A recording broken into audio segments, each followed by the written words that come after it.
Hillary, Trump, Gary Johnson, Jill Stein. In this 2016 election for the President of the United States, I'll be voting for, I'll tell you at the end of this video, but first I'm going to explain why I am voting for this candidate, because it's pretty complicated. So first, I'm just gonna lay out all the candidates that have some form of a chance of winning. There's really only four. I mean, there's really only two, but there's also four. There's third parties. So on the far right, we have Donald Trump, of course. And then in between Donald Trump and Hillary Clinton is Gary Johnson, the candidate for the Libertarian Party. He's currently polling at around 9% for Americans, although that's probably gone down because there's been some controversy with him saying really stupid things in the last few weeks.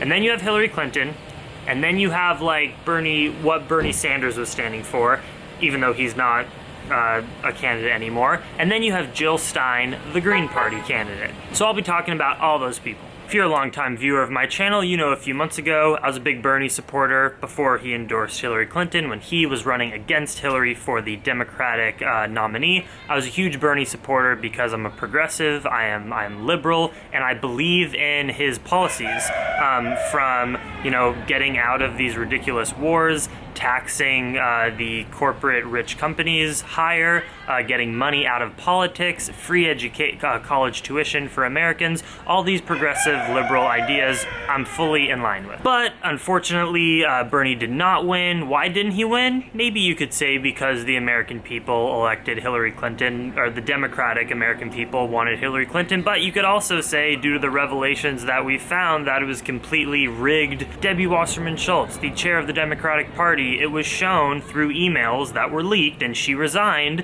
that they conspired during that campaign to not get Bernie to win because he is the anti-establishment. Hillary is the establishment. She's in line with the established values of the Obama administration. Keep in mind, the administration that has deported more immigrants than any other president before and broken up families, who has killed thousands and thousands of innocent civilians through drone attacks all over the world, that Democratic Party. So they want to keep that there because everything is set in stone. You know, they get all the money from the corporate donors and they're able to, you know, have rule over our country. They want to keep it that way. Bernie Sanders was throwing a wrench in the chain saying, look, this system is corrupt, this system is rigged, our country is for the people, it's not for the rich and the wealthy to rule and do whatever they want. And he tried to change that. Young people also wanted to change that. Most young people that voted for Bernie, but of course, due to a large number of factors, maybe more young people not voting, and then also the revelations of the corruption, Bernie Sanders didn't win, and now he's endorsing Hillary Clinton. So the natural progression, you would think, okay, I was into Bernie is now endorsing Hillary, I should be voting for Hillary, but it's not that easy to say because Hillary is a very, very flawed and unpopular candidate as well. Reasons of her being unpopular: she was for the Iraq War, pretty much now that she regrets, of course, and pretty much every single person in politics, bipartisan, Republicans, Independents, Democrats, the Iraq War was a terrible idea.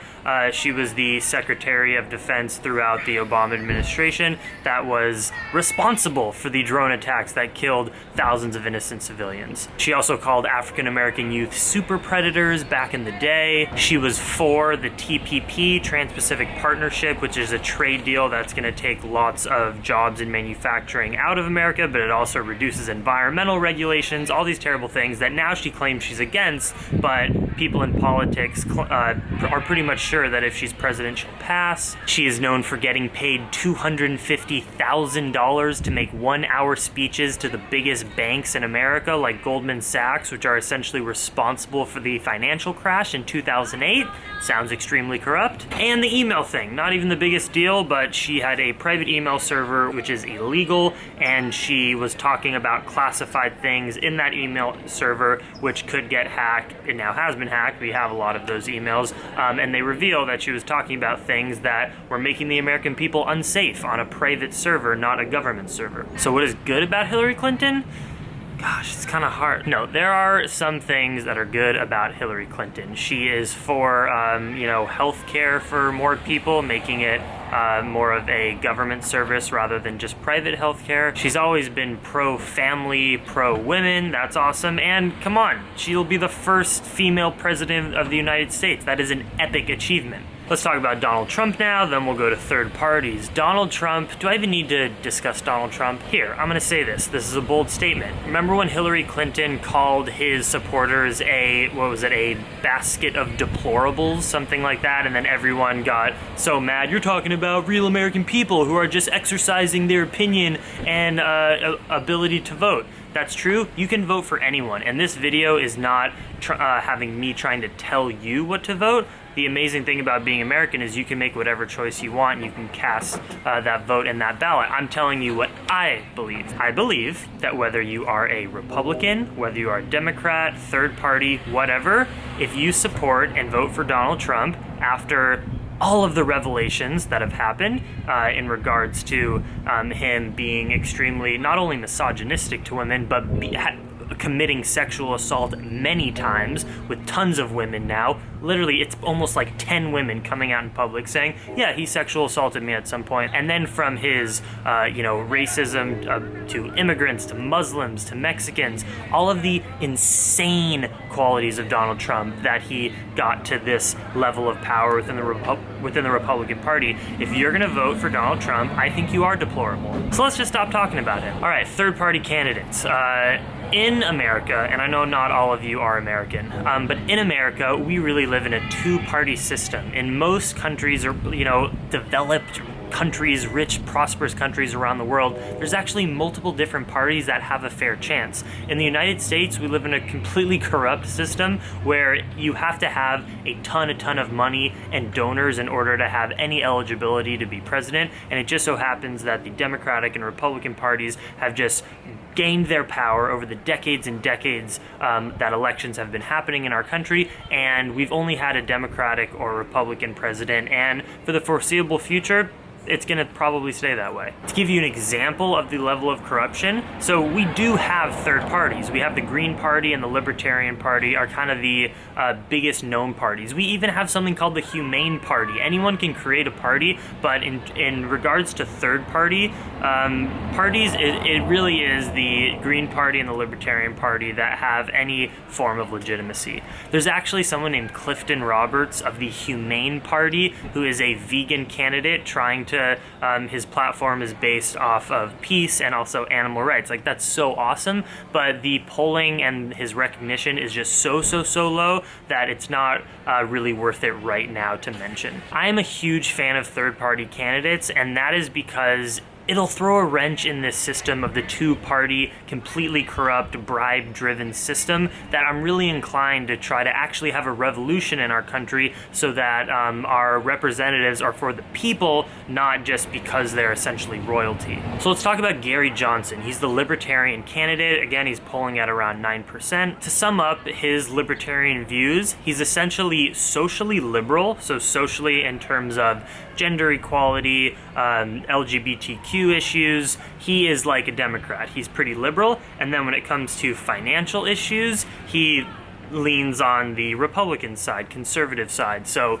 no taxes, like no government regulation, stuff like that. Some people even say he's like a climate change denier. That's a massive red flag for me. And then we have Jill Stein, the Green Party candidate. Jill Stein is a woman, of course, and she stands for essentially everything progressive and liberal. What is a progressive? Not everyone knows what that is. I'm a progressive, so I want to tell you about it. A progressive means that you are into progressing in our society, thinking outside of the box, trying to really change things, to uproot the system that is unfair and make just change that will better people, will better the environment. And Jill Stein stands for all things progressive. Like Bernie Sanders, you know how he was trying to say to get college tuition free? Jill Stein is saying that. In addition, a part of her platform, she says that if she becomes president, she can, pull strings and reduce government spending and maybe war and bring it into other things.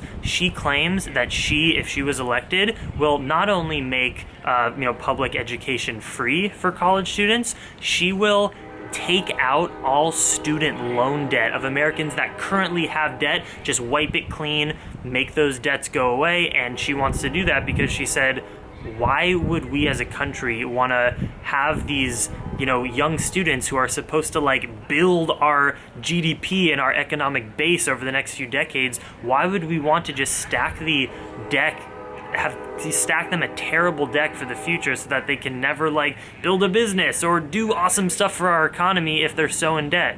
Makes perfect sense to me. And she's going to take money out of war and arms spending, and she's also going to tax the rich corporations way more, a fair amount, and that's how she's going to pay for getting rid of all the debt. She also believes that climate change is just the #1 issue in our country and world, which of course it is, in my opinion. She's a vegetarian. She might even be vegan, but I've just heard in interviews that she's vegetarian, and she believes in getting money out of politics, that you shouldn't be able to buy an election like Donald Trump and Hillary Clinton both do proud. Jill Stein is polling at 2%. Is it possible that she could become the president of the United States in 2016? No. I think that if the American people knew who she was, maybe she'd be polling higher. But look, she doesn't have the kind of money and name recognition as the Republican and Democratic candidate. And listen to this. The commission that runs the debates, the presidential debates, is run by the Democratic and Republican Party, and they're refusing to have Jill Stein and Gary Johnson in the 3 presidential debates. They've asked, they've pleaded. The rule is you need to be polling at 15%, which neither Gary or Jill are at, but that's completely ridiculous, because how can you get people to vote for you in the polls if they don't even know who you are? That's what the debates are about. It's completely corrupt. So it comes down to the question, who am I going to vote for? Who do I think you should vote for? Trump is a racist clown. Hillary Clinton is a bought, corrupt politician. Gary Johnson can't even mention a international world leader. And Jill Stein is awesome. There's a big debate within the political sphere that voting for a third-party candidate in this election specifically, supposing that you just want to do anything to not elect Trump, which I think any rational American and human being would agree with, that it's actually very dangerous to vote, to cast your vote for third parties, because essentially they're saying a third-party vote is a vote for Trump. That makes some sense because you're not voting for Hillary Clinton. The third-party candidates have no chance of winning in this election, so it's sort of like dumping and wasting your vote. Not voting for Hillary Clinton is like voting for Trump. It makes logical sense to me. It definitely makes sense if you are in a swing state. So here is pretty much what's informing my decision. I'm down to do anything to not elect Trump. If you are in a swing state, meaning a state that it could go either way, Trump or Hillary, I think that you should vote for Hillary Clinton, even though there's a million reasons why I do not like her as a presidential candidate. It's true that in a swing state, a vote not for Hillary is a vote for Trump. But I live in the beautiful land of California. California is a very liberal state, and I just looked at the polls today as I'm making this video. Hillary Clinton is up by 20 points. 20 points over Donald Trump. Essentially, Hillary Clinton is going to win the Electoral College votes in California, just pretty much no discussion. That means that if she's gonna win regardless, I technically don't have to vote for her, and I could vote for a third-party candidate, even though I know they're not gonna win.